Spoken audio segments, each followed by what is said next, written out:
More than half of all companies globally are family-owned or operated. Family businesses contribute 70% of the world's GDP and account for 65% of jobs. Their voices are important. Their stories must be told. Brought to you by the award-winning publication, Tharawat magazine. This is the Family Business Voice with your host, Ramia Elagami.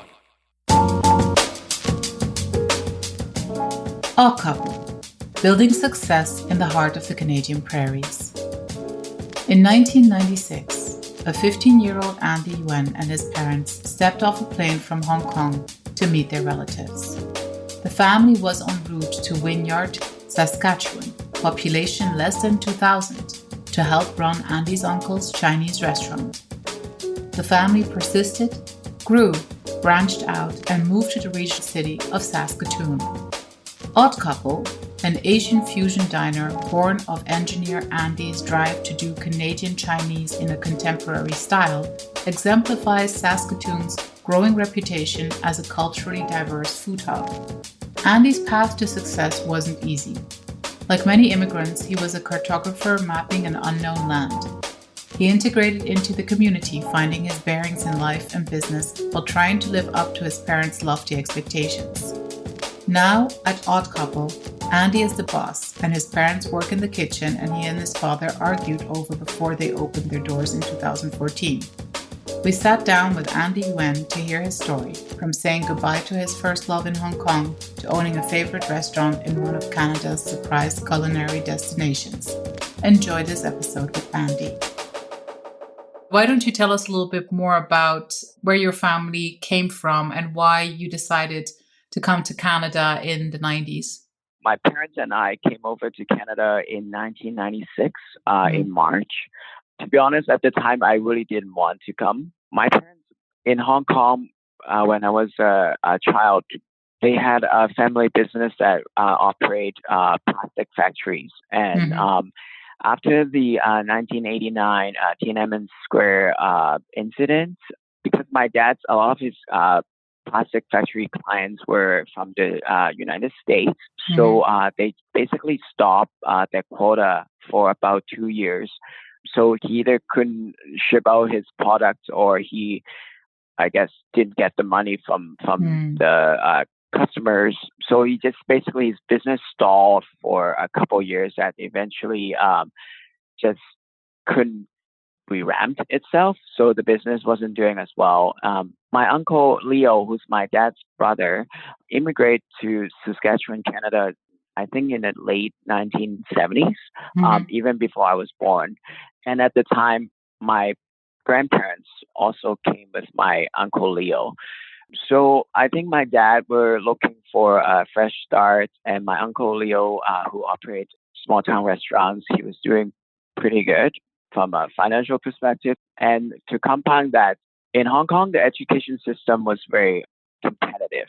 When I was going from primary school to high school, I was able to go to a very one of the top high school in Hong Kong, but then I actually got kicked out in grade 9 to I guess not as prominent high school. It was still a really good high school, but my parents were worried that I wouldn't be able to advance to university because back in the time there was about 120,000 kids in my grade, and we all had to write tests, and really only 20,000 of us would be able to advance to university.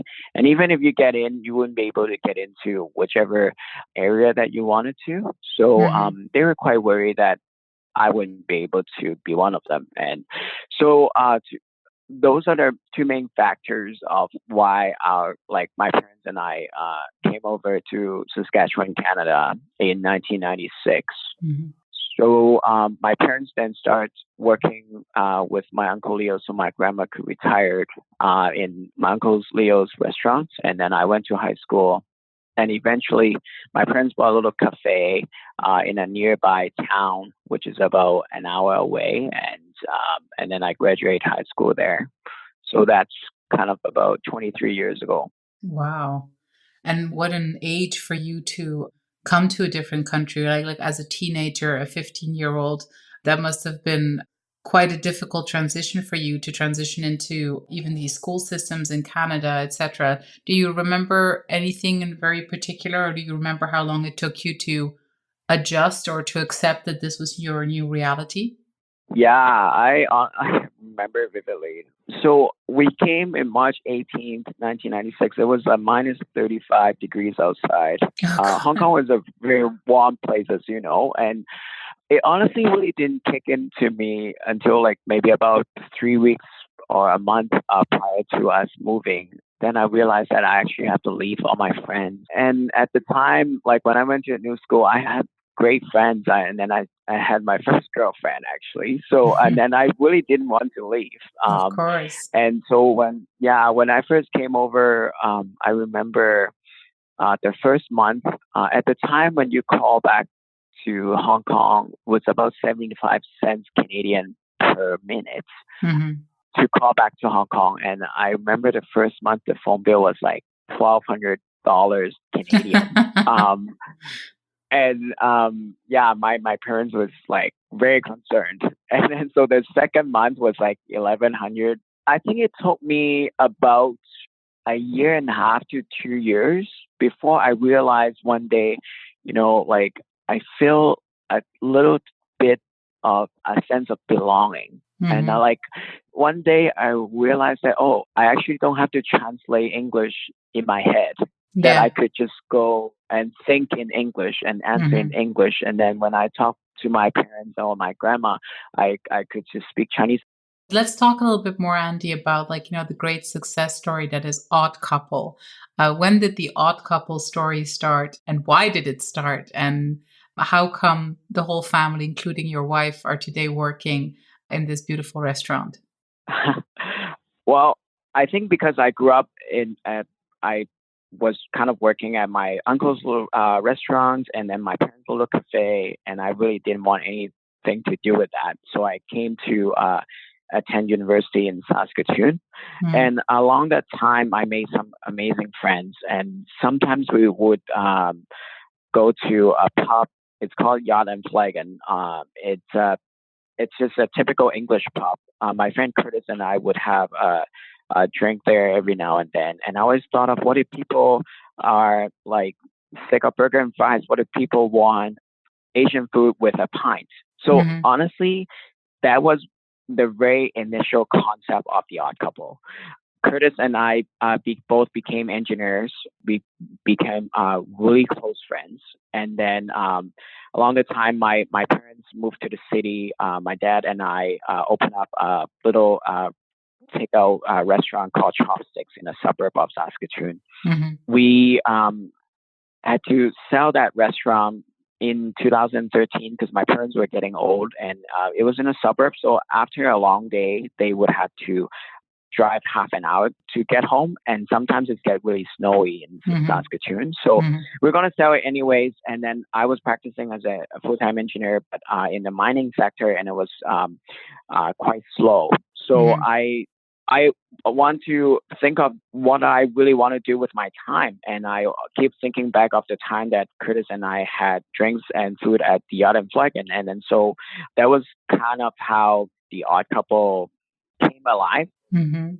The idea of Odd Couple. Curtis became a developer, and he's actually my landlord right now. He has this space, and he wanted me to come and open up the restaurant. He knew that we were going to sell Chopsticks, which is the restaurant that my dad and I owned. And so he and our friend Crystal did a design rendering and then show it to me and asked us to go open the Odd Couple. So then we sold the previous restaurant. We got a final amount of money, and then we opened up the Odd Couple in 2014. And so the way that you imagined this for yourself, so when you started the Odd Couple, like what was your vision in there? Like, was it really the vision in you're providing jobs for the family, you're providing for the whole family? What was your motivation? One of the main motivation for me was Asian food is much more than what we could provide in Saskatoon. Hmm. One of the reason I say that there's nothing wrong with the existing restaurant in Saskatoon, but it's more like most of the Asian restaurants in Saskatoon or even like in the prairies, they're operating by my parents' generation. So usually it's more like really affordable, really economical, large plates, but they don't necessarily the most creative, or they would buy the cheapest ingredient but not necessarily the best ingredient or the local ingredients. And I just thought in my head, honestly, Asian food is much more than that. Obviously you created Odd Couple with this motivation to show more of what Asian cuisine can be, and to show and to educate, really. I guess the country that you came to educate them of your heritage and what it actually entails. In terms of your own identity, like, how do you define yourself today as belonging where and being what? Like, after all these years, and now having actually also a business that basically brings together the two countries that you associate as home, I'm sure. How do you see yourself? Like, who are you in this whole picture of like Canada versus Hong Kong? So I'm 38, turning 39 years old this year, and I spend more time in Saskatchewan now than I've had in Hong Kong. There's great things about Hong Kong, great things about Canada. If you ask me, I would tell you that I'm a proud Canadian Prairies person, that I'm a first generation Canadian immigrant. So I think that was I would tell you. The kind of community around you, like, is there a sense of support, do you feel, amongst immigrant families when it comes to these businesses being built? Is it competitive, or do you feel like it's a very supportive environment and everyone sort of like shares resources? How have you experienced that? It's difficult to integrate immigrants into a new society. And like, the faster you can integrate them into become part of everyone, the better for everyone. Because once they have a sense of belonging, they want to contribute. I mean, they all moved to a new country, to a new space, because they want to seek a better life, whatever that is, right? So one of the main reasons for people to immigrate anyways, that's to me. I think I feel like some of them has to go through the struggles, I'm sure, but then I could also see that there are many people, at least in my surroundings, that are very supportive about immigrants, because they all are, or their ancestors are. If you ask like many Canadians, like, and even if they are Caucasian or First Nations, like, one of the very first thing that I ask anyone would be, so, is your parents Ukrainian or German or Russian? Like, they're all immigrated in like 100 years ago, and they become Canada. So like, Canada is a very unique place, I think, than probably the rest of the world, because it's just a bunch of immigrants that live together long enough, I guess. So Andy, like, I just want to tie this back into the entrepreneurship discussion, because it is true that we see an extraordinary entrepreneurial drive in immigrant communities around the world, really. Like, many immigrants have successfully built businesses. And usually what we see, of course, is that, the first generation will do it, as you previously described, out of necessity. It's a survival instinct. It makes sense. It's the fastest way to build an existence.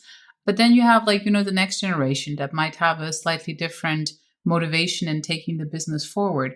I'd love for you to tell us, like, what kind of role entrepreneurship has played in the lives of your parents, and how you yourself right now see yourself as an entrepreneur, and whether you think that, the Odd Couple is actually something that you're building for the long run, and that you would like to, pass down over generations. Are you thinking that far? Basically, that's my question. I don't know. I don't know if this is the answer you can that you want, but like, the honest truth is, I want to run Odd Couple as long as my wife and I enjoy it. And I still do. I can tell you that, like, some days I couldn't sleep. I think of new dishes. I think of last week I went to visit a farm that has supplied us with some proteins. And then afterwards, I actually went to one of my friend's farm and went try harvesting. which I've never done before. I hop into a combine and got some canola seeds, and then he showed me about barleys and lentils, chickpeas. I personally wanted to learn more about what Saskatchewan or Canadian products and how could I wanted to use it in our restaurant, or perhaps like I wanted to learn deeper about how it came from, and then use it in my restaurant and try to do it within a price point that I target for. And that makes me want to come to work. Like those are ultimately what the energies that I want to spend. And so if you ask me from a operational perspective, do I want our couple to run as long as they could? Yes. But like right now, I'm there like 6 days a week. We open 6 days a week. And like, do I want to be there all the time? Not necessarily. Yeah. A lot of the times now as an entrepreneur, it's not just about myself. It's about, okay, my chefs and my 2 young cooks now, they all have kids. How am I going to make sure that, they all like want to raise like every employee does? But, my restaurant has 52 seats and that's fixed. But I cannot raise the price that much. So how am I gonna sustain a long-term relationship with the people that work with us for the last 4 or 5 years? For the most part, we've been open since 2014. I can tell you that in my kitchen, most of them has been with us since day one, which is pretty rare in our industry, and I want to keep them forever. Those are the entrepreneurial challenge that it doesn't matter if I'm running a restaurant or if you're a doctor or running like a coffee shop, that's the same. Rachel and I are very lucky, I guess, in one way that I keep my professional engineer's license. Rachel is an accountant and she keep her license. So like if we wanted to, we can go and practice and we have a decent job.